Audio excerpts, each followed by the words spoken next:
Three bows to Buddha. First bow.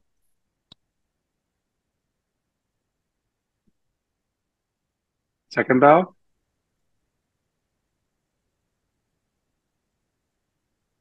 Third bow.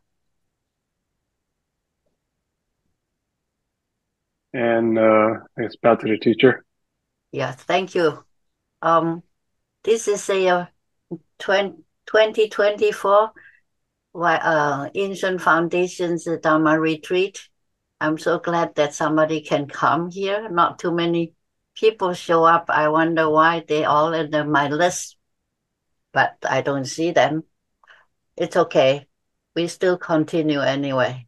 Um, Today we have a first lecture from uh, Bhante Samiddha Dharma. It may be easier to remember Fa Long Fa Si. Okay, so we never met you before, but we hear your voice, and I'm so glad to have you today. And we're going to learn a lot from you because your subject is very interesting. I think we haven't heard that kind of a topic before. Um, it's really welcome to our group, and then we have a very small group but very diligent Dharma friend. Yeah, welcome. So, Venerable, we Yeah. can start now. Thank All you. right. Thank you, Fei. How do I pronounce your name? Faye or Fei? Fei, Fei, Fei is good. Fei. All right. Yeah. Yeah. Um, could the host allow me to share my screen because I can't share my screen? Yes,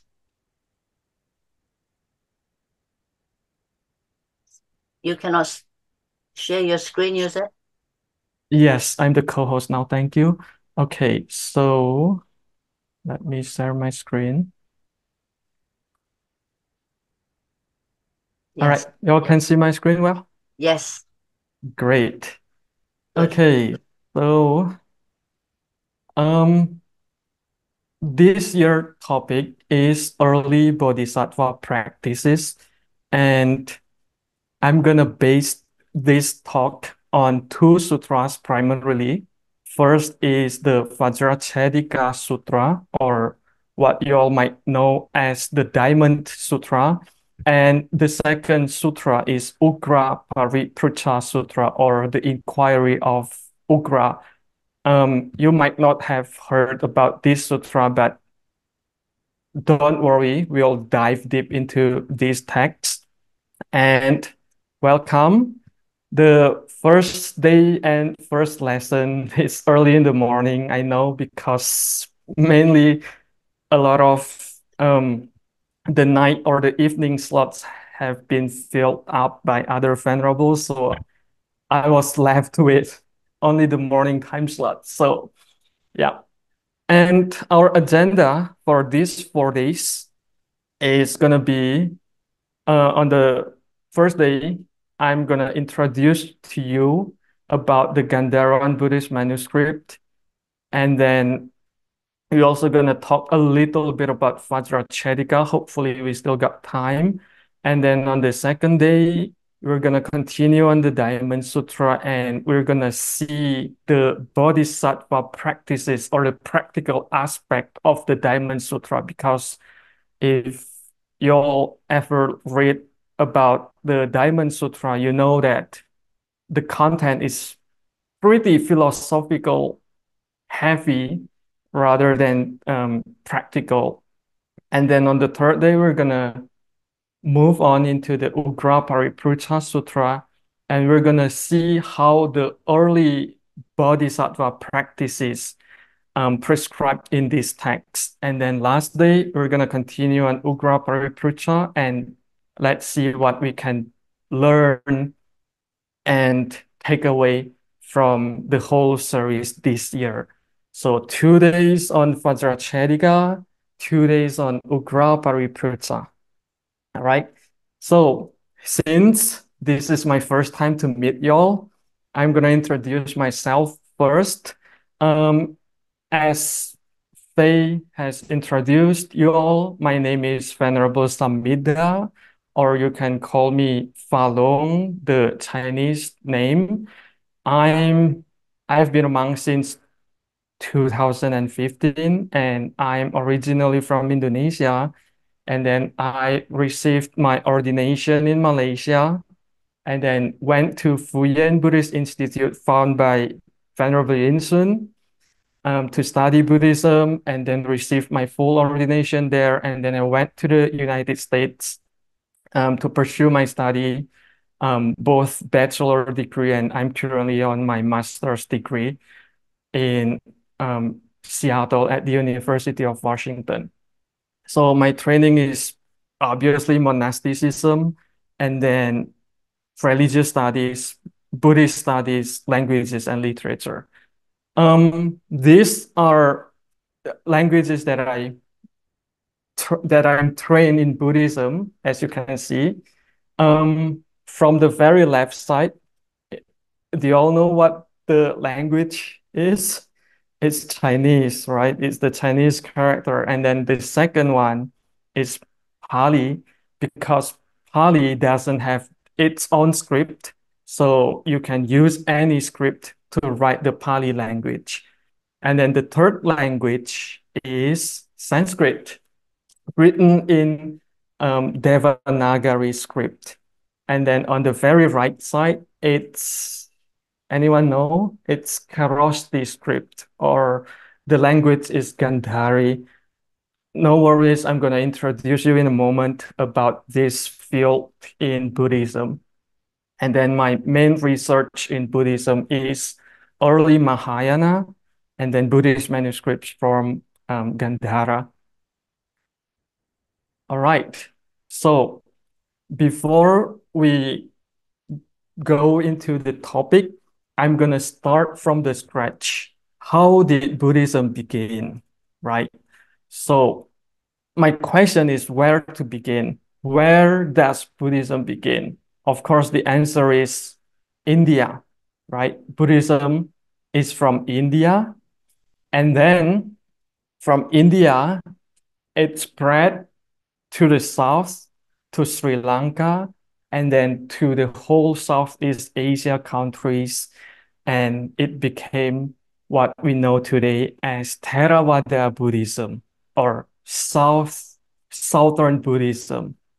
And then the other movement of Buddhism in India was to the north, to this area, what we call Gandhara, in today Pakistan-Afghanistan border. And then from Gandhara, it spread to primarily to what we know as Xinjiang here, and then to China, Korea, Japan, to the whole East Asia, and it becomes what we know today as Northern Buddhism or Mahayana Buddhism. And then my next question about epistemology is, today, we as an individual, how do we know Buddhism mainly? And if you contemplate on this question, you'll end up with this answer, which is from the Buddha statues. I've encountered Buddha statues everywhere, at the Buddhist temple, at the Buddhist sites. This is one of the ways we know about this religion. And then the second way is through the Buddhist teachings, right? And then the third way, it could be from the monastic or lay Buddhist followers that teach Dharma. So, in other words, we know Buddhism primarily through the triple gems, the Buddha, the Dharma, and the Sangha. And then my next question is, what is the origin of Buddha statues? Right.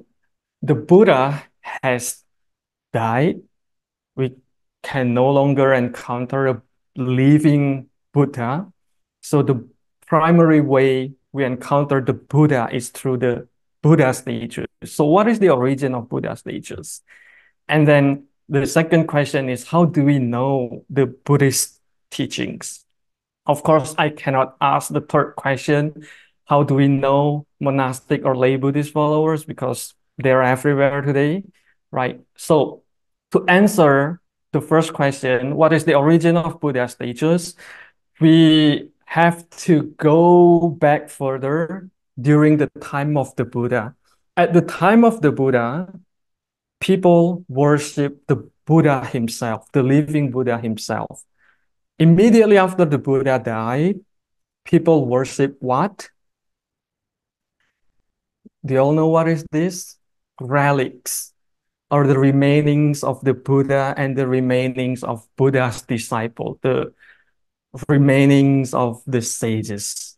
These were what people worship after the Buddha had died, right? The relics. And then from the relics to the stupa, or what we know as reliquaries, a placeholder to put the relics into this kind of stupa or reliquary. And then it got bigger and bigger as a monument, as a building. Like this one is a Buddhist site in Indonesia called Borobudur. We also have this a lot in India, in Pakistan, in Afghanistan today, in Cambodia, in Thailand, in most of the Buddhist countries have this stupa building, right? So from relics becomes stupa, and then in India it started to have this kind of painting or this carving when you can see in the middle here is the Bodhi tree representing the Buddha himself. So the Buddha wasn't represented in the human form until the first century BCE. So at the earlier period, the Buddha was represented in a kind of symbolism, Bodhi tree, or just a kind of throne where people worship, as you can see in this picture. And then during the period where Buddhism spread to northwestern India in today Pakistan, Afghanistan, or the ancient name of that city is called Gandhara area, people, because of the influence from the Greek culture, people start to make this Buddha represented in a human form. So this, the one that you're looking now is the pretty earlier Buddha statue. It still have the Greek influence pretty heavy. And then it started to become more and more closer to the one that we are familiar with today, right? And then here is the standing Buddha statue from Gandhara area. So during the ancient time, there were two main places that produced the Buddha statue. The one was in Gandhara area, northwestern India, and the other one is in mainland India. So the statue from the mainland India looks a little bit different in terms of the material. The color is usually reddish brown color. And then the representation, the difference from the Gandhara Buddhist statue, you can see clearly that the shoulder is a little bit broader. And then the hair is a little bit like kind of looks like nails, right? Compared to the Gandhara Buddha statue, the hair is curly, just like the Greek statues. And then from these two main areas, they influence what we know today as the Chinese Buddhism statue.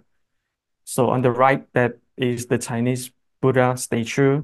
And if you look at it carefully, they look pretty similar. there is a Buddha in the middle and two disciples on both sides. And then this is the fragment. It's broken. It's actually the halo of the Buddha, like this one. And then if you look at here, there is some inscription in Brahmi script here. And then the Chinese copied the technique to write something, to inscribe something into the statue. And usually the content is about the transference of merits, who had carved this statue and to whom this statue was carved for the benefit of all beings such and such. So we can see clearly that the Buddha statue arose from Gandhara in India during at around the same time.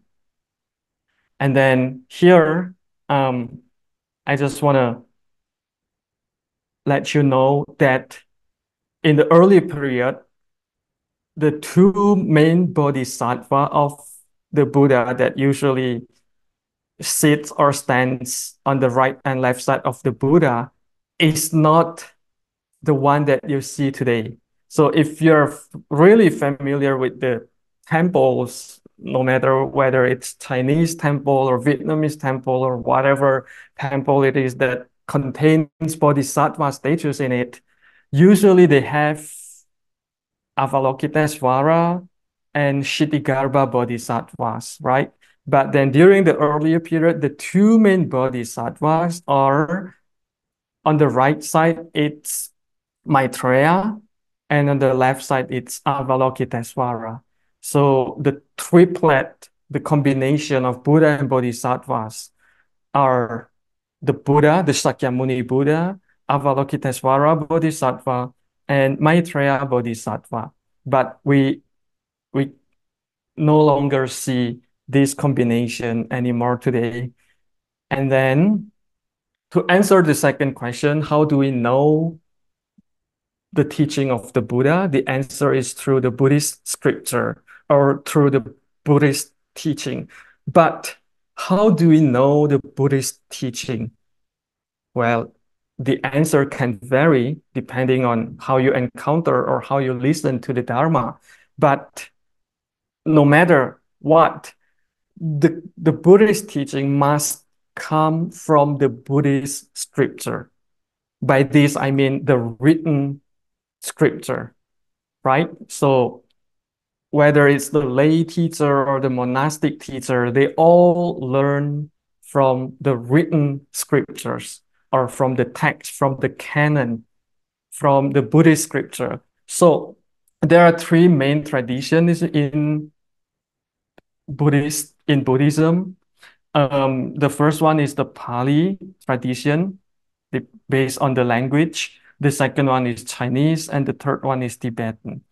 So the underlying language of the Pali tradition is Pali, and then it becomes what we know today as the Theravada school, the Southern Buddhism. And the period here is the first 500 years after the Buddha died. So Buddhism exists in India in around 1500 years after the Buddha died, and then it extinct in India. It died out in India around the 12th, 13th century. And then the second tradition is the Chinese tradition. The underlying language is Sanskrit or Gandhari. And the school affiliated with this language is Mahayana, or what we call Northern Buddhism. The period is in the middle 500 years. And then the latest tradition is Tibetan tradition, which really comes from the Sanskrit. The underlying language is primarily Sanskrit. And the school is Vajrayana or Tibetan Buddhism. And it existed during the last 500 years after, throughout the 1500 years after the Buddha died. So language and script are two different things. And from these languages, we can know or we can trace back to the origin or the making of the Buddhist scripture. So here are the mainstream Buddhist literature. According to the timeline, you can see we usually count the timeline after the Buddha's death, usually around 400 BCE. And then the Buddhist scripture was written during the first century BCE in the Gandhara area as well as in Sri Lanka. So even though we have the historical source that mentions the Pali Buddhist text was written during the first century BCE, but we don't really have the evidence, or we don't really have the surviving manuscript of Pali Buddhist text. The earliest Pali Buddhist text is dated from around 5th to 6th century from Sri Lanka and Burmese area. So today, what we have or what we know about the earliest Buddhist manuscript, like real manuscript that we can see, is what we call the Gandhari Buddhist manuscript, which can be dated back to the first century BCE. And how do we know about the dating? It's radiocarbon method. And then if you can look at the purple color here, this is the Pali text. So even though they say that they are first written around the first century BCE, but the earliest manuscript found was during the 5th century, around 400 CE up until today. And then the green color here is the Chinese text. It was written first during the Eastern Han period, so it's around 300, 400 actually. The earliest manuscript, even though the Eastern Han dynasty itself is around the first century CE. And then we have the Sanskrit manuscript, which is pretty late compared to the other. And then we have the Tibetan manuscript that is the latest across the Buddhist language tradition. So far, what we know about Buddhism, that we have the earliest Buddhist manuscript in Gandhari language written in Kharosthi script. It really changed our perspective about Buddhism because it dated early compared to the Pali Buddhist text that we've always known as the earliest Buddhist text, right? But then since the finding of Gandhari Buddhist manuscript, we know that it's not the case. And what does it look like? It looks like this. It's pretty fragmentary because, 22,000 years old manuscript still survive today. It's such an amazing finding, right? So the reason it still survive until today is because of the climate at that area. Afghanistan, Pakistan area is mainly deserted area, so they can survive pretty long compared to manuscripts that were buried in mainland India because they have moonstone, they have this raining season that usually damage this manuscript. So none of any manuscripts from India survive today. And then the finding is from this clay pot, right? And if you open this clay pot, there are manuscripts inside, looks like this. The material here is birch bark, even though we have some in palm leaf. And then, yeah, it's pretty fragmentary. And if you can see, it looks like a scroll, not like a flat paper manuscript. It's a scroll. It's rolled from top to bottom, unlike the Chinese scroll is rolled from left to right, right? If you've seen a Chinese scroll. And then after it's rolled from top to bottom, they kind of flip it folded into half like this. So the fragmentary area like this one, sometimes you can see the breaking pieces from this one is mainly due to the opening of the folding part. And yeah, this because of the material is the birch bark. So you can see the lenticels here and there. And then the breaking point is usually because of the folding here as well. And then here as well. You can see the writing, the ink is actually still pretty clear, even though they are fragmentary. So when we read the text, we are missing the beginning part of each line. You can see. So we have to guess what was the text here and the broken pieces here that are left, that are missing. So about the Gandharan Buddhist manuscripts, it was found in northwest India, in today Pakistan, Afghanistan. And then the language is Gandhari. The script is Kharosthi, written from right to left. And then the material is birch bark and palm leaf. And from the radiocarbonated material, it's dated from the 1st century BCE to the 3rd century CE. So the latest dating of these manuscripts are 3rd century CE, really, really early, almost pretty close to the Buddha's era. And then the corpus or the catalog of Gandhari manuscripts, not necessarily restricted to or limited to Buddhism. They have manuscripts, fragments, inscriptions, legal documents, and coins. And what we know about these manuscripts, about the origin of these manuscripts, actually really nothing. We know very little about the origin of manuscript because these manuscripts were obtained from the collector, not from the formal or the legal archaeology excavation, mainly from the collector, and then scholars bought them and then studied the text. Okay, so this is the Gandhara area in today Pakistan, Afghanistan border.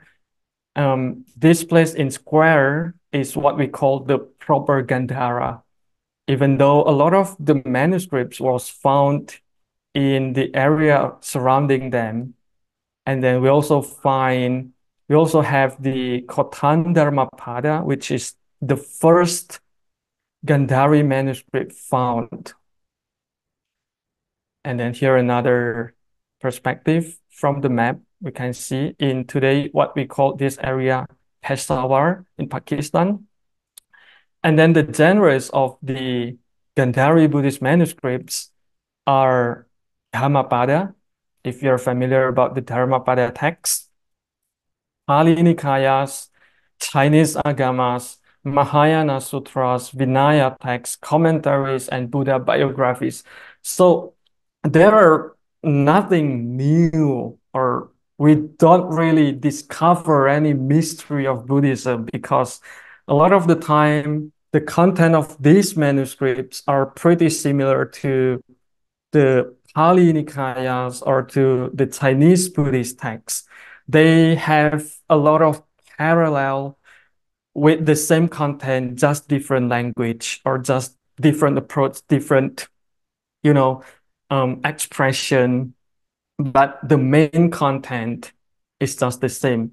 And if you expect to find like the fifth noble truth, you might want to be disappointed because there is none. The teaching is still the same, four noble truths, four noble truths, right? Eight noble eightfold paths and stuff like that. So nothing really new. And here's another look from the Gandhari Buddhist manuscripts. We got the pretty good fragments here, but then we have a lot of bits and pieces here and there. And here is the senior collection in Suzzallo Special Collections at the University of Washington. So about the Buddhist manuscripts catalog, we have some like the British Library. So a lot of these catalogs are named after the collector or the place they are kept. So for example, these 28 manuscripts, mainly found in Afghanistan, were kept in the British Library.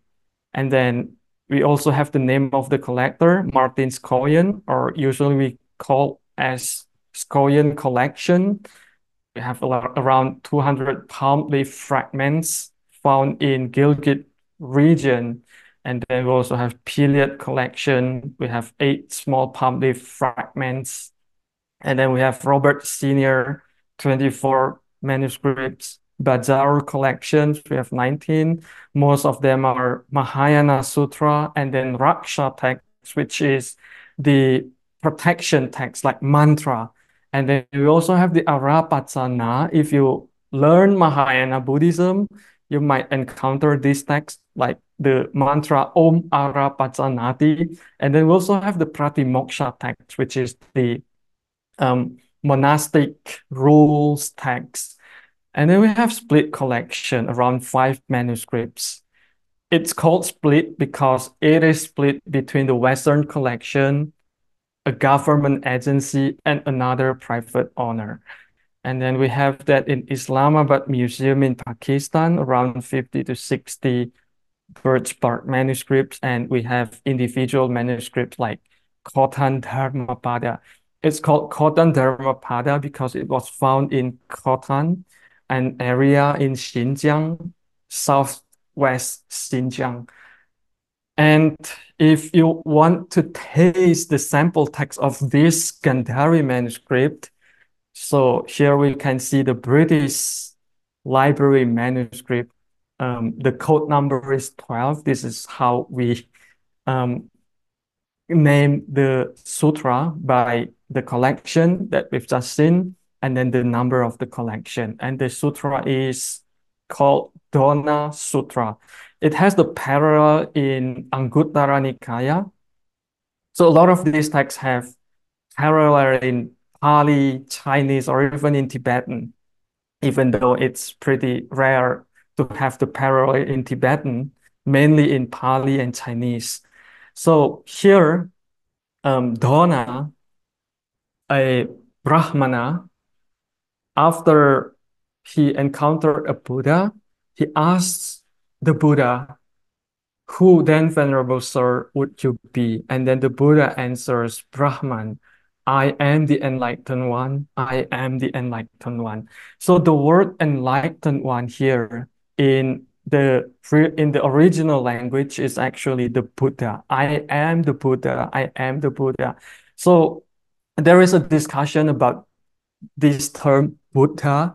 What is Buddha really means? And there is a conversation or debate between Bhikkhu Analayo and Bhikkhu Bodhi. If you know about this, that Bhikkhu Analayo says that Buddha actually means the awakened one.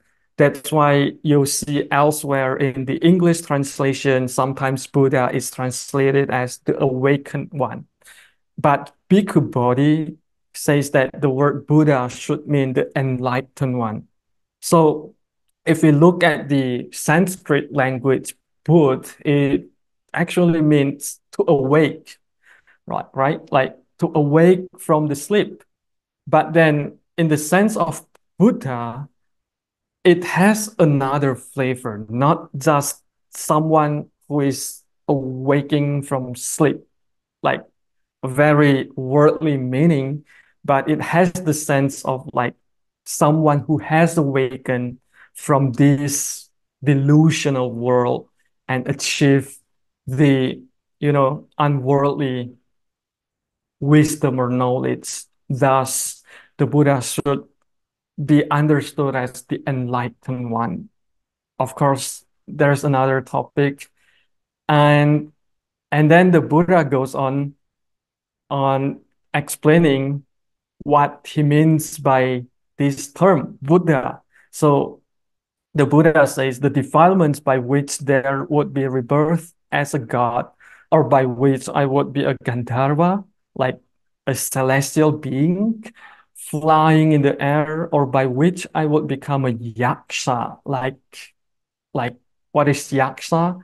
It's like ghost, like demon, or would become human. These have been destroyed by me, eradicated, cut off, meaning there is no more samsara, no more rebirth in another realm for a Buddha. Just as a flowering lotus is not defiled in water, so I am not defiled in the world. Therefore, Brahman, I am the enlightened one, or I am the Buddha. So from here, we can see the material in Gandhari Buddhist manuscript is pretty what we call light, right? And then it's also full of metaphor, full of simile, like this one. Um, there is the simile here, just as a flowering lotus. So the Buddha is comparing his state, which is the Buddhahood, with the lotus that is no longer defiled in water. So just like the Buddha himself, even though he lived in this, you know, tainted, corrupted world, but the Buddha himself is not defiled by this world, just like the lotus flower in the water. And then another sample text of Gandhari Buddhist manuscript would be Gandhari Dharmapada, first 210, which has its parallel in Pali Dhammapada, verse 122. It says that one should not think little of merit, thinking that will not come to me. With the falling of the drops of water, even a water pot is filled, a wise man is filled with merit, practicing it even a little. So from here, we also can see that the wise man never underestimate even a little good deed, right? We have to really, really do even one single good act, because just like here, we have the metaphor, we have the simile again. With the falling of the drops of water, even a water pot is filled. So you don't want to underestimate a single grain of rice. You don't want to underestimate a single amount of money, so to speak. For example, $1 would be $1,000 if you accumulate them day by day by patience. Just like our study in Buddhism, even though when you feel that there is no progress in my study or in my practice, but you're still listening to the Dharma day by day, you're still reciting the sutta, you still, you know, um, meditate day by day, never underestimate that you're just walking at with the same pace. No, it's not like that. We all are progressing day by day. Regression is normal as long as we keep moving forward. Just remember this verse. And then another text from Gandhari Buddhist manuscript is from the senior collection called Shuha Dukkha Sutra. This is the Gandhari, and the Pali or the Sanskrit language is Sukha Dukkha. You know what it means? It means Sukha means happiness or pleasure, Dukkha means pain. So the sutra here means the discourse on pleasure and pain. So it says, Brahmin, it is just as if there is a king's frontier city with strong ramparts, strong walls and arches and 6 doors. In it, there is a wise, intelligent gatekeeper endowed with skill in all kinds of means. On the path encircling the city on all sides, he would not see a crack in the stone even large enough for a cat to creep through. Thus, it might have occurred to him, whatever sizable creatures enter and exit this city will enter and exit through these 6 doors. You see, in the first sentence or first paragraph, here is just the metaphor. What the Buddha want to say is just so, Brahmin, there are 6 causes and 6 conditions for the arising of pleasure and pain in the world. When there is an eye, Brahmin, pleasure and pain arise internally due to contact with the eye. When there is an ear, nose, tongue, body, and mind, Brahmin, pleasure and pain arise internally due to contact with the ear, nose, tongue, body, and mind. These Brahmin are the 6 causes and 6 conditions for the arising of pleasure and pain in the world. So, 2 things. First, we've already seen that a lot of theme in Gandhari Buddhist manuscripts are similes or metaphors. There are a lot of metaphors in it. And then second, what we can learn from this text is that all our pleasure and pain comes from our 6 senses, namely eye, ear, nose, tongue, body, and mind. So if you think about the metaphor from the previous paragraph again, just like a gatekeeper who knows everything, who knows everyone that comes and goes inside and out of the city, we have to be aware whenever pleasure or pain arises in our mind or in our heart. Because if we think about it, it's not the external object. Like it's not what we see, the object, the form, the shape itself that causes us to be pain and pleasure, but it's merely our senses, our eyes, our perception, right? But then where does this perception come from? It comes from the senses. So if we can remain calm and be wise on what we see, hear, smell, taste, contact with bodily, we can know that it's all about our senses, right? So we can no longer blame the object. We can no longer blame the external things. It's all actually neuter. When we see something, it's just shape. When we hear something, it's just sound.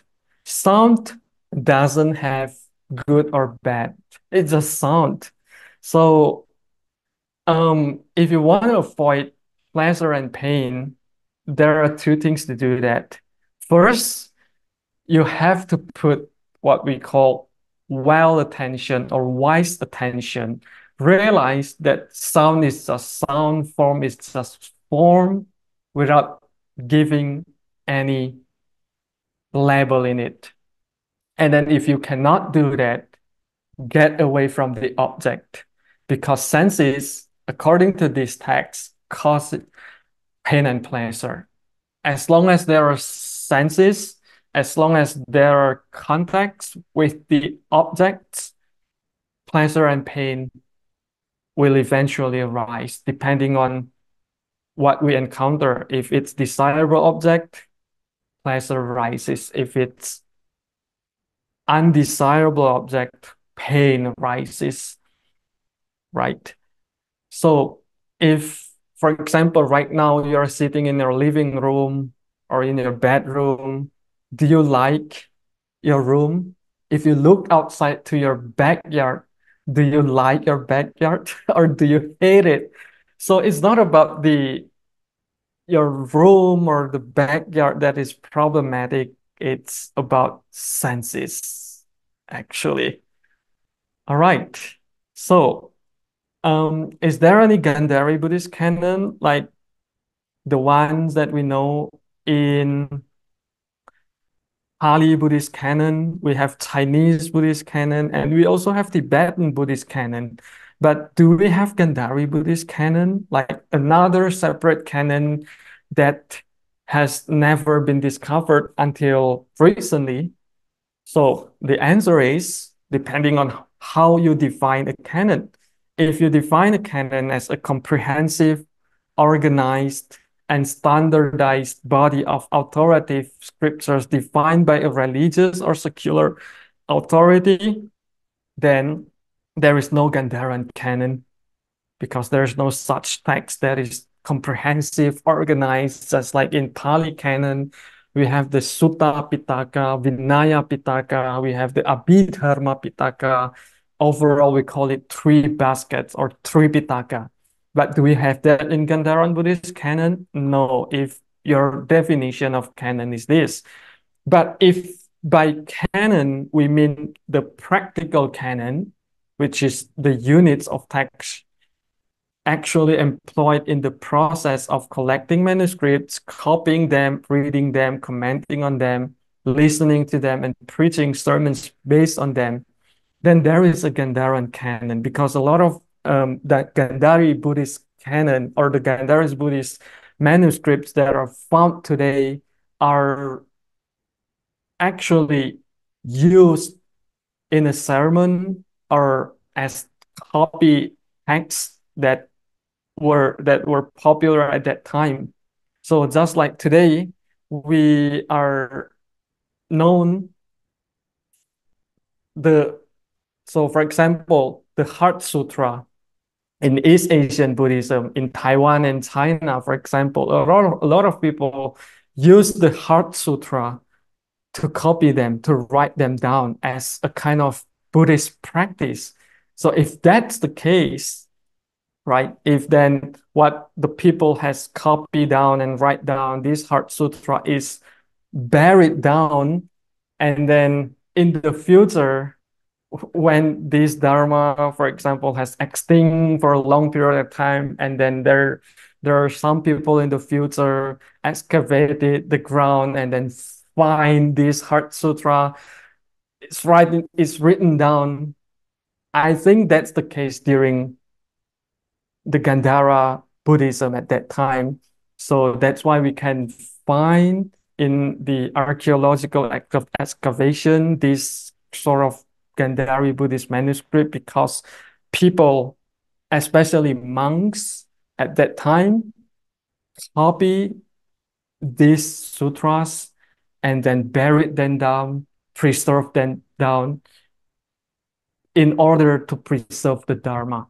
And if that is really the case, the reason they wrote down and they copied down the sutra in a written form, I would say they are successful in preserving the Dharma because it survived until today. And then another question here, we are getting closer to our main topic, is what about Gandharan Mahayana texts? Yes, we have a lot of Gandharan Mahayana texts. In the Skoyan collection, we have Bhadra Kalpika Sutra. It's sutra about the previous Buddhas. So there is not only one Sakyamuni Buddha in this world system. There are many Buddhas from the past, present, and even in the future. And then we have Sarva Punya Samudaya Samadhi Sutra. This is the sutra about accumulating the merits and meditation. We also have the Bodhisattva Pitaka Sutra, which is the Bodhisattva Canon Sutra. And then we have Ugrab Ariputra Sutra, which we'll dive into on the third day. And then we have Viradatta Pariputra Sutra. This is another, the inquiry of Viradatta. It's a person's name. And then we have Vajrachedika Sutra that we're going to look at in a moment. And then we also have the split collection, Ashtasahasrika Prajna Paramita Sutra, the Perfection of Wisdom Sutra, which is pretty early. And we have Bajara and Islamabad Museum collection that contains Pratyutpana Sutra, Sutsiti Sutra, and Samadhi Raja Sutra fragments. So another sample text of the Gandhari Mahayana scripture in Bajara collection, the text says kind of like this. What is emptiness according to the ultimate truth? This is not easy to comprehend. Speech, language, words, talk, vocalization, beyond origination, beyond sound, and so on. What is beyond speech, beyond sound, beyond origination? Of that, there is no designation, which is the reason for origination as well as non-origination. Of that, there is no non-designation, which is the reason for origination as well as non-origination.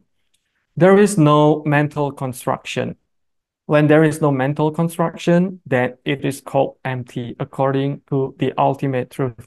So this genre of text is really similar to the text that we are going to look at, which is the Vajracchedika Sutra. It talks about the emptiness. So Mahayana Sutra at the early period is about the emptiness goal. So we cannot really say what is emptiness, and we cannot also really say what is not emptiness. So there is no designation, no non-designation kind of way of thinking. As long as we try to define something in speech, we are wrong. So the main purpose of this kind of school of thoughts in early Mahayana Buddhism is to get rid of any speech, any imagination that we all can or might think of. And the current translation project of Gandhari Buddhist manuscript is conducted by the early Buddhist manuscript projects in the University of Washington, along with the Gandhari Manuscript Project by the University of Sydney. And currently they are reading or doing study, translating, deciphering the fragmentary manuscripts that you all see just now in this kind of section, Arthakavaga or Arthakavaga in the Sutta Nipata in the Pali Canon. And we also have another side of institution that is doing the translation project, which is called the Buddhist Manuscript from Gandhara Project by the Munich University. And they're mainly doing the Bazaar collection that has a lot of Mahayana sutras. All right, so that's a little bit about Gandhari Buddhist manuscript. And then I'm going back to the stronghold of Buddhism. So just now, I was talking about the spread of Buddhism is of two ways. The first one is to the south, to what we call the Southern Buddhism or Theravada school of Buddhism. And then the other path was through the Northern Buddhism from the Gandhara, and then from Gandhara to the whole East Asia, and into today what we know as the Northern Buddhism or the Mahayana Buddhism. So what is the stronghold of Buddhism today?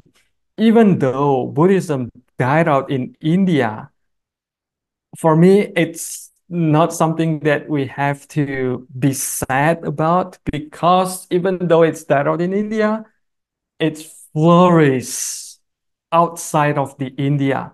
So today we have three main strongholds of Buddhism in the world. The first one is in Sri Lanka, right? And then from Sri Lanka to Thailand to Burmese and to Southeast Asia and it flourished into what we know as Theravada Buddhism. So Sri Lanka is the first stronghold. The second stronghold is China, right? We know maybe for the common people, a lot of people still think that Mahayana Buddhism came from China, but actually it's not the case. In India, in mainland India, before it died out, we already have Mahayana Buddhism at really early period before it spread to China and East Asia.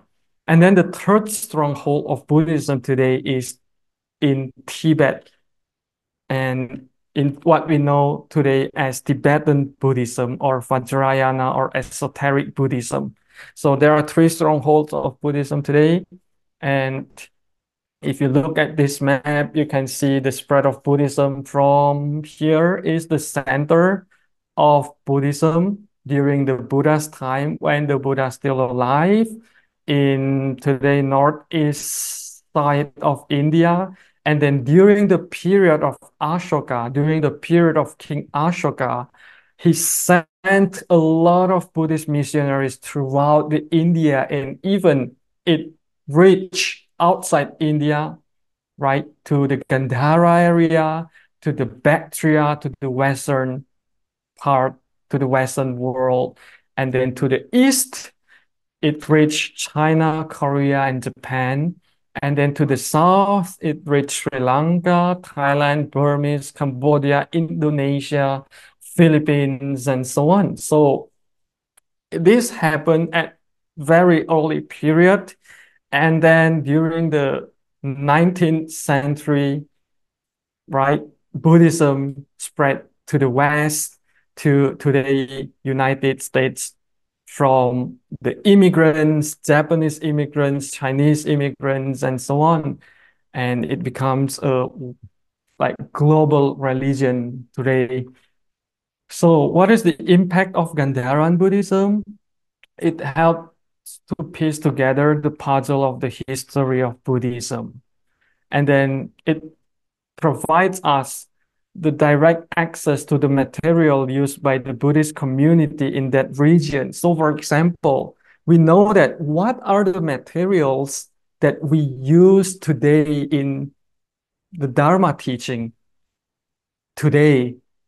So, for example, Venerable Changzi is going to give a talk about Tathagata Garbha, right? Other venerables will give talk about um, for example, The Way to the Buddhahood by Venerable Yin-Shun. We know that the material that we use today is mainly Mahayana Buddhism introduced by Venerable Yin-Shun mainly.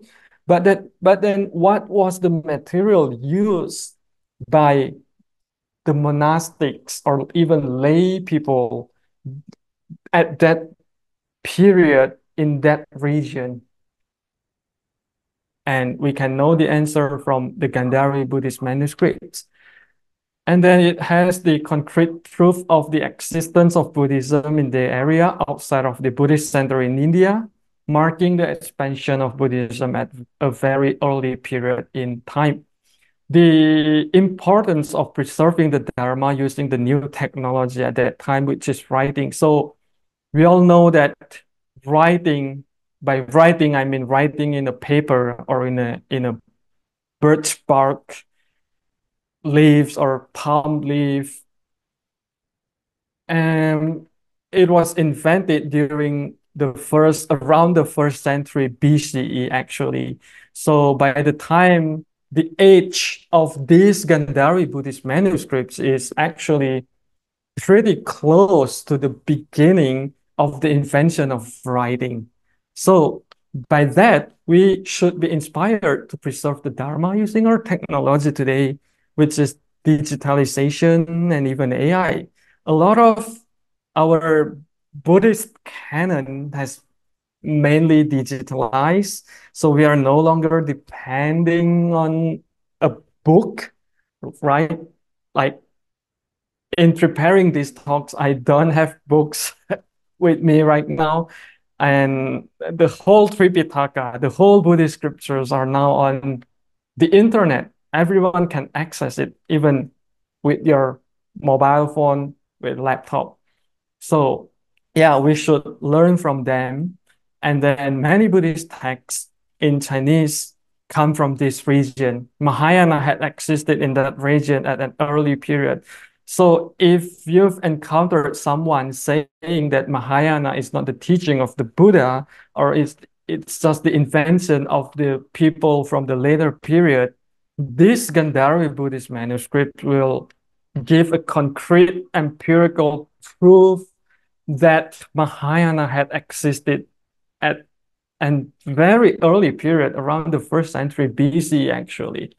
So from this, we can conclude that actually the Buddha at some point really teaches about the way to the Buddhahood or the Bodhisattva path. But then the problem is the majority of the listeners at that time were this the follower of the Sravakayana, or the ones who pursue the path of arahantship. That's why we don't see a lot of like the attested Mahayana path in the canon from the earlier period. We only see that from the later period. And about this one, I just want to show you how the Gandhari language influenced the Chinese translation. So if maybe probably you might know that the Chinese Buddhist texts come from Sanskrit. It's true, but it's not necessarily the case, because most of the Chinese Buddhist translation at the early period came from Gandhari, or came from the Kharosthi language script or Gandhari language. So from this Dharmapada text, for example, the Maghavagga, we can see here we have cut down the jungle, not just a tree. From the jungle, spears fear. Having cut down jungle and find, be free of jungle's monks. So the English translation here, this is the Pali, right? It used the word nibbana, right? Like nirvana, but it's translated as be free of jungle, because of this bana is jungle. Nibbana becomes free of jungle or without jungle. And then the Chinese version is this, cutting down the tree without uprooting the root. When the root exists, the tree will revive. When the root is uprooted, there will be no trees. O monks, realize nirvana. So here, if you read Chinese, we can know that this word ni huan is actually nirvana, like the nirvana that we know. And to reconcile this problem, so these two are parallel texts. The Pali says nibbana, which is free of jungles, not necessarily nirvana that we know. But the Chinese parallel version, they use nirvana, like the extinguishment of greed or desire, hatred, and delusion. So if you look at the Gandhari Dharmapada, we can see here nirvana, bodha, bhikshavi, which means, oh monks, you all must attain nirvana. And so here we have the Pali nibbana, the Sanskrit nirvana, and the Gandhari nirvana. Notice that in Gandhari, we don't have the long and short vowel. They all just short vowel. That's why there's no differentiation. And in Chinese, we use ni huan. So vana, with short a here, means forest. So ni plus vana, it means without forest. If you write it with long a here, it means blown. So ni plus vana, it means extinguish or nirvana that we know, that the ultimate goal of every Buddhist is to attain nirvana, right? So here, because the Gandhari doesn't have any long or short a differentiation, it's likely to agree with this nirvana, the blown, rather than forest. And since long a and short a has slight different meaning, oftentimes in Pali, the nirvana is often understood as without forest, and this forest means the forest of desire. So nirvana means without the forest of desire, which can mean the same etymologically. And then another note is that the Chinese word ni huan is actually pretty similar to the pronunciation of the Gandhari here, nirvana, nirvana, and ni huan, rather than compared to the nirvana or nibbana pronunciation. Thing is pretty close to Gandhari rather than Sanskrit or Pali. All right. So if you want to know more about Buddhism in Gandhara or about Gandhari Buddhist manuscript, there are two books that I would recommend. The first one is The Ancient Buddhist Scrolls from Gandhara by Richard Solomon. And the second one is The Buddhist Literature of Ancient Gandhara by Richard Solomon also. All right.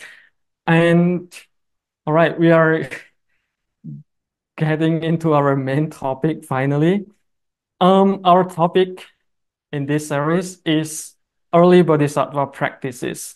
By early, we don't mean earlier is more original or later is more perfect. So according to the Venerable Yin-Shun, the history of Buddhism is like the life of a person. During the earlier period, the Buddhism is like in an infant or childhood stage, right? And then the later period is like an old man or people stage. So we have to have the fundamental understanding first that by early, I don't mean that it's more true, more close to the practice of the Buddha, or more original or more authentic, any sort of understanding. It just provide us historically speaking that the path of Bodhisattva was developing from the earlier period to the later period. So we can see the development of the content of the practices and even the idea, the philosophical idea, and even the ideal practices and any other things related to the practices as well. So we know that early doesn't mean anything. It's just earlier in place and time in the history. And then maybe you've seen this a lot, periods of Indian Buddhism. So when I lay out like this in a timeline, you can see that the first period of Indian Buddhism is what we call early Buddhism. It started from the 5th century during the Buddha's time when the Buddha is still alive until the 1st century BCE. And there are two types of Buddhism at that time. The first one is called original Buddhism, which means when the Buddha and his disciples are all alive. And then after the death of the Buddha, Buddhism enters into the stage of sectarian Buddhism. So we have up to 18 schools of Buddhism, 20 schools of Buddhism. And then the second period of Indian Buddhism is the Mahayana Buddhism in around 100 BCE to 700 CE. And it's further divided up into early Mahayana and later Mahayana. And then the latest period in Indian Buddhism is esoteric Buddhism, 700 to 1200 CE. And then after that, Buddhism died out in India. So our particular timeline of our topic is the one in the red color, which is Mahayana Buddhism in the early Mahayana period. So we are focusing the Bodhisattva practices during this period. So first, you might also have encountered this content before, Indian Mahayana schools of thought. We have the three schools of thought in Indian Mahayana. The first one is name only, or what we know as Madhyamaka, or the middle path, the name only. And then the second schools of thought is the consciousness only school, or what we know as the Yogacara school. And then the third one is mind only, which you all will learn tonight, right? About the Tathagata Garbha. So the name only is the early Mahayana period, and the other two is the later Mahayana. These three schools of thoughts don't really deal with any practical aspects. They just provide you with thoughts, how you think, how the world works, how Buddhism, in terms of the theory, works together with each other, how you think about particular thing, even though they have the practical aspect, but the emphasis is about the theoretical aspect, like how do we become a Buddha if today, right now, we are still a common person, right? So according to the Tathagata Garbha, we have this kind of defilements, dust attached to our Buddha nature. So by removing these defilements that are attached to our Buddha nature, we can, you know, we can see our Buddha nature inside us, kind of like that.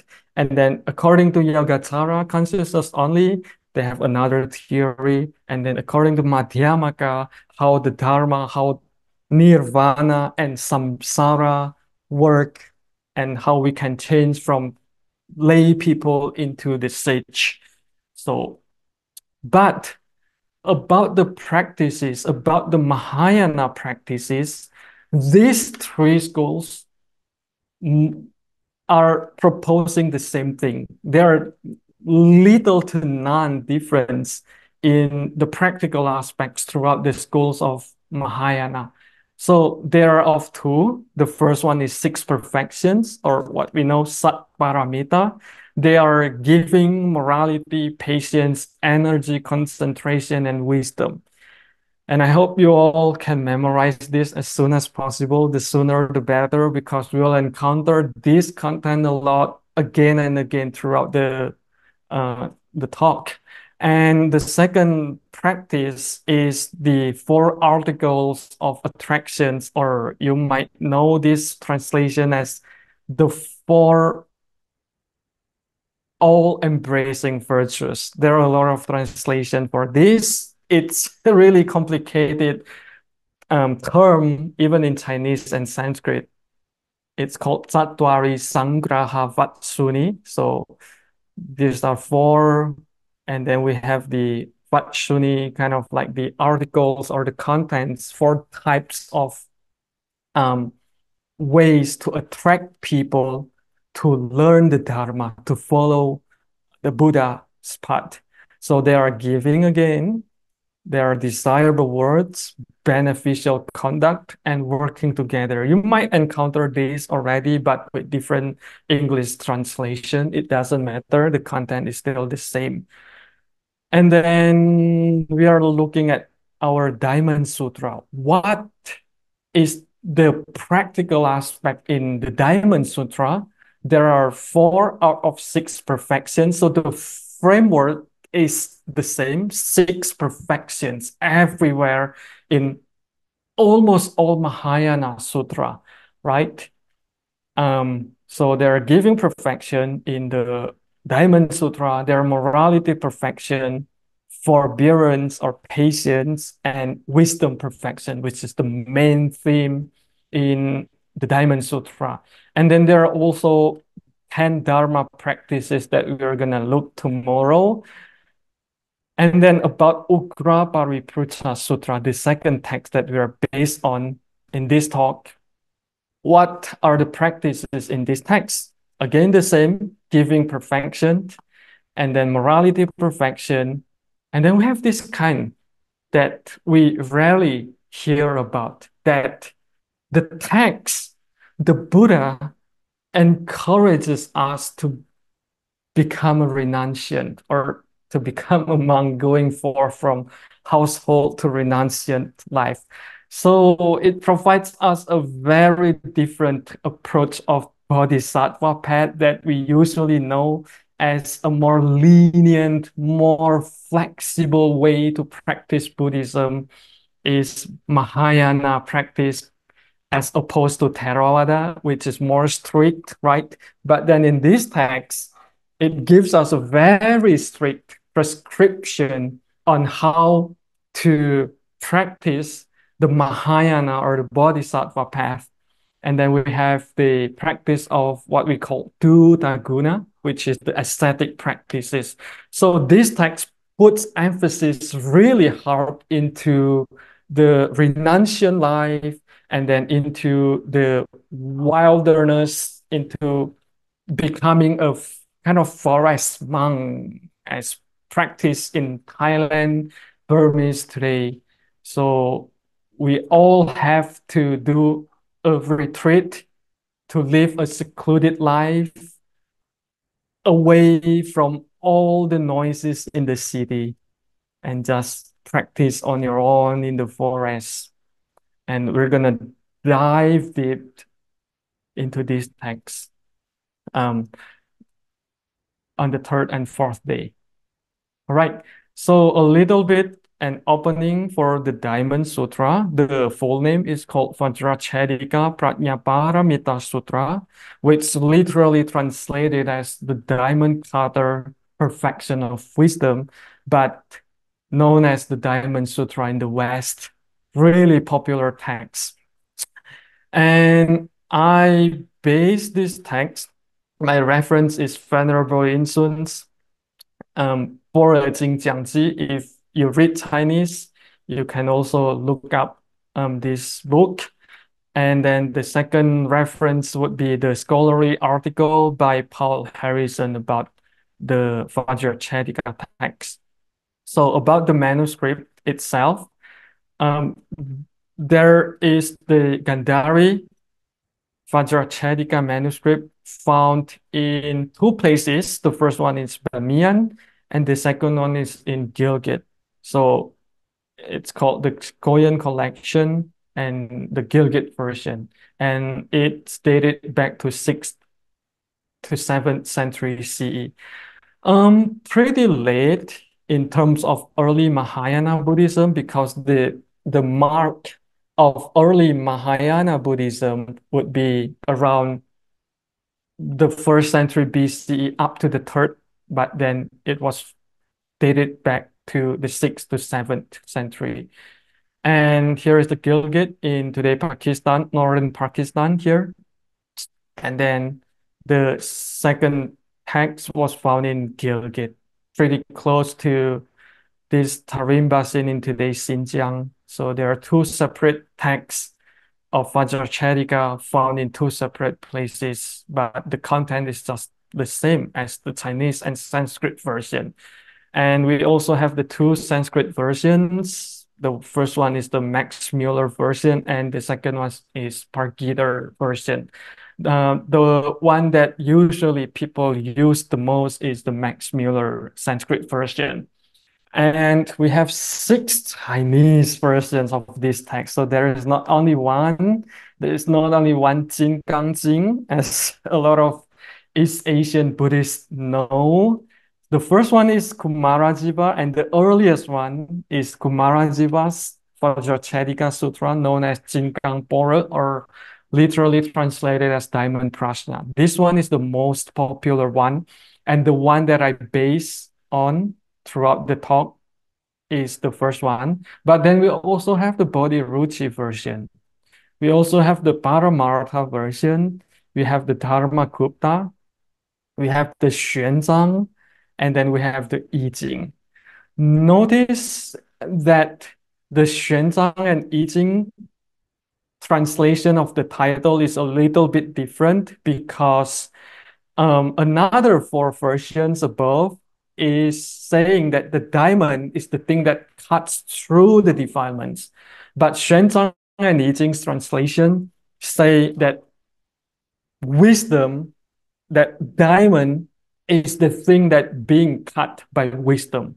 So if we look at the Sanskrit original language of the title, we have this Vajracchedika Prajnaparamita Sutra, right? We don't have any problem with the second and the third word here. Prajnaparamita means the perfection of wisdom, and sutra means discourse. But what is problematic or debatable here is the compound word here, Vajracchedika. So Vajra means diamond, Cheda means cutting off. And by the grammar rule in Sanskrit, we can understand this compound in 2 ways. The first one is cutting by diamond, and the second one is cutting of diamond. So if we understand is as the cutting by diamond, meaning that the diamond is something that is doing the cutting. So the diamond is the wisdom that cuts defilements. If you understand it as the second interpretation, we can know that the diamond is the thing that being cut. So the diamond is the defilements, and what cuts the defilements is the wisdom. So no worries because it works both ways. If you think about it, what is the diamond? Diamond is the hardest substance on earth, right? And what can cut through a diamond? A diamond can cut through a diamond. Only a diamond can cut through a diamond. So if you think about it, if you want to understand diamond as wisdom or diamond as defilements, it works both ways. And yeah, so we have these two, like the one is cuts through diamond and diamond of prajna. In the Sanskrit text, actually there is no diamond. The diamond only appears in the Chinese version. So if we see the original language here, it just say this Dharma named the perfection of wisdom. So there is no Vajracharika in the Sanskrit text itself. It appears in the Chinese version of this sutra. So we have the Prajna Paramita Sutra as the oldest layer, and then the second layer, kind of the summary or the core of the Prajna Paramita Sutra, is the Diamond Sutra. If you want to go into more concise sutra, it becomes the Heart Sutra. That's why the Heart Sutra is pretty short. The heart here means not our like mind or heart. The heart here means essence or the summary, right? The core, the summary of Prajna Paramita Sutra, consisting of 600 chapters. So the sutra consists of two main characters. The one is the Buddha, and the second one is Subhuti, which is the foremost in emptiness. Subhuti means well-being. So the whole text is about the conversation between the Buddha and Subhuti. And the content here is primarily six perfections. There are generosity, morality, patience, energy, concentration, and wisdom. And wisdom here is equivalent to the right view in the Noble Eightfold Path system. And the emphasis is all about the wisdom. So there are two main themes. The first one is diamond wisdom, which is the perfect enlightenment. It's a metaphor for perfect enlightenment. What kind of wisdom is it? It's a kind of what we call non-abiding wisdom, or in Chinese, it's called Uchu, in Sanskrit, Apratishta. This is the cause. And since we have this kind of non-abiding wisdom, we can attain perfect enlightenment. And the perfect enlightenment is characterized by free from any marks. And then the second theme is about two paths and five body. Body here could simply mean perfection or enlightened. So it is kind of a journey from aspiration to the Buddhahood. So I'm going to show you like the whole framework of this sutra. It begins with the resolution. So there are five body, five perfections, right? We have resolution, and then we have the purification or the control of the mind, and then we have the mental enlightenment, mental expansion, and supreme body. And it is divided into two paths, path of wisdom and path of skillful means. So if you look at it, it's actually just a series of input, process, output. So in the path of wisdom, we have this input, process, and output. And then in the path of skillful means, we have again input, process, output. So path of wisdom is the lay people path. And then after attaining the sagehood, a bodhisattva continues to practice through the path of skillful means. So this is the path of a sage in order to become a Buddha. So I guess I'll stop here to see if there's any questions. comments or thoughts before we end for today's talk? Thank you, Bante. This is so complete and a lot of material to review and also study. Maybe take us 10 years to do that, but I mean, Bante is making it like in the 1.5 hours. I think everybody must be full in their mind, right? But don't worry about it. This is all the purpose that we learn Buddhism. We have to know the outline from the beginning to today's lectures. It is very good topics and very good. And I'm sure everybody enjoy it. Nobody fall asleep, right? I think I did not. Anyway, so thank you, Bante. So anybody have any question? We have about 2 minutes. No? I would like to point out something like if you want to see Gandhara Buddhist art, there are collections at the Metropolitan Museum in New York City and also the Rubin Museum in New York City. So, just something to be keep in mind. Yes, maybe we can make a day trip there so everybody learns. If you want to see the Rubin, that museum's actually closing in October, so want to do that earlier than later. Yes. All right. Okay, thank you, Josh. Now we have closing this class now in a couple minutes. So anybody have any more questions or want to add to it or suggest something? No. I just want to say thank you very much. I didn't know anything about the Gandhari version, so this is very interesting, and I like some of the translations. So gives me some good things to think about. Thank you. Yeah, today we learn a lot of very complete history and all the terminology. I think we have to think about all this terminology, the difference between all this thing, and I think it's very helpful to review and also learn the new thing. It is very good. So maybe I would hope everybody can concentrate or mindful what I'm going to do this transfer merit to be closing this lecture. Okay, please hold your hand. I transfer merit for the verses I read and you mindfully listening to. May all eliminate the three hindrance and all affliction. May all gain the wisdom and really understanding.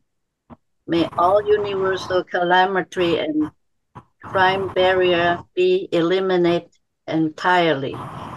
May all practice the Bodhisattva path life after life.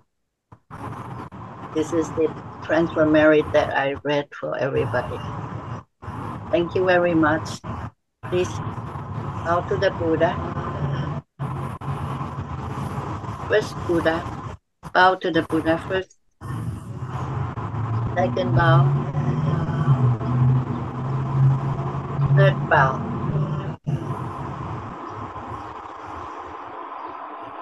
Thank you, Bante. Thank you.